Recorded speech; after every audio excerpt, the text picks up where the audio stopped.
ഗുരുവായൂർ ക്ഷേത്രത്തിൽ ഇന്നും വലിയ ഭക്തജന തിരക്കാണ്. രാവിലെ 5 മണിയോടുകൂടി വിവാഹ ചടങ്ങുകളും പുരോഗമിക്കുകയാണ്.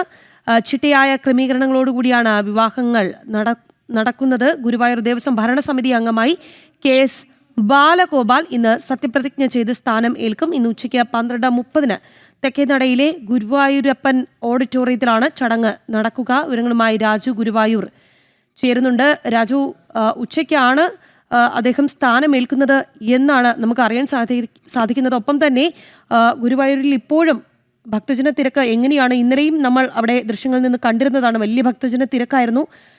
ചിങ്ങമാസമാണ്. നിരവധി വിവാഹങ്ങൾ നടക്കുന്നുണ്ടോ? എന്താണ് നമുക്കവിടെ കാണാൻ സാധിക്കുന്നത്? ഗുരുവായൂർ ക്ഷേത്രത്തിൽ ഇന്ന് വലിയ തിരക്ക് തന്നെയാണ് ഇപ്പോഴും അനുഭവപ്പെട്ടുകൊണ്ടിരിക്കുന്നത്. ഏകദേശം 5 മണിയോടുകൂടി തന്നെ വിവാഹം നടത്തുന്നതിനുള്ള മണ്ഡപങ്ങളെല്ലാം ഒരുങ്ങിക്കഴിഞ്ഞിരുന്നു.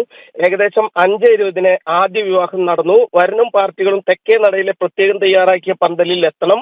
അവിടെ നിന്നും ഊഴം അനുസരിച്ച് മേൽപ്പത്തൂർ ഓഡിറ്റോറിയത്തിൽ പ്രത്യേകം തയ്യാറാക്കിയ സീറ്റിൽ ഇവരെ ഇരുത്തും.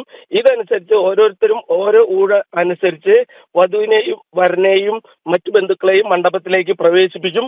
മറ്റു ബന്ധുക്കൾക്ക് ക്ഷേത്രാങ്കണത്തിൽ നിരത്തിയിട്ടുള്ള കമ്പിവേലിക്ക് അപ്പുറം നിന്ന് വിവാഹത്തിൽ പങ്കുചേരാം. ഇത്തരത്തിൽ ചിട്ടയായ ക്രമീകരണങ്ങളോടെയാണ് വിവാഹങ്ങൾ നടക്കുന്നത്.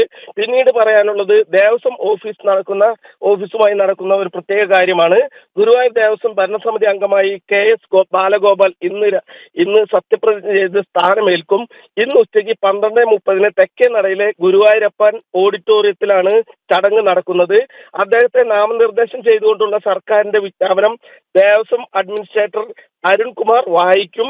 നിയുക്ത ഭരണസമിതി അംഗത്തിന് ദേവസ്വം കമ്മീഷണറായ MG രാജമാണിക്യൻ സത്യവാചകം ചൊല്ലിക്കൊടുക്കും. 2 വർഷമാണ് ഓരോ ഭരണസമിതി അംഗങ്ങളുടെയും കാലാവധി. ഇത്തരത്തിൽ 2 വർഷം കാലാവധി പൂർത്തിയാക്കിയ അംഗത്തിന്റെ തുടർച്ചയായാണ് KS ബാലഗോപാലിന് സർക്കാർ നാമനിർദ്ദേശം നൽകി വിജ്ഞാപനം പുറത്തിറക്കിയത്. നിയുക്ത ഭരണസമിതി അംഗമായ KS ബാലഗോപാലാണ് ഇത്തരത്തിൽ ഇന്ന് സത്യപ്രതിജ്ഞ ചെയ്ത് സ്ഥാനമേൽക്കുന്നത്. രാഖി. ശരി രാജു, ഇന്ന് ഗുരുവായൂർ ക്ഷേത്രത്തിൽ നല്ല തിരക്കാണ്. ചിങ്ങമാസമാണ്. അതുകൊണ്ട് തന്നെ രാവിലെ 5 മണി മുതൽ അവിടെ വിവാഹങ്ങൾക്കുള്ള തിരക്കാണ്. വിവാഹങ്ങൾ നടക്കുന്നുണ്ട്. അവരുടെ ബന്ധുക്കളും മറ്റും എത്തിക്കൊണ്ടിരിക്കുകയാണ്. ഒപ്പം തന്നെ ഇന്ന് അവിടെ ദേവസ്വം ഭരണസമിതിയിലും മാറ്റം വരുന്നുണ്ട്. സത്യപ്രതിജ്ഞ നടക്കുന്നുണ്ട്. രാജു ഗുരുവായൂരാണ് അവിടെ നിന്നുള്ള വിശദാംശങ്ങൾ നമുക്ക് നൽകിയത്.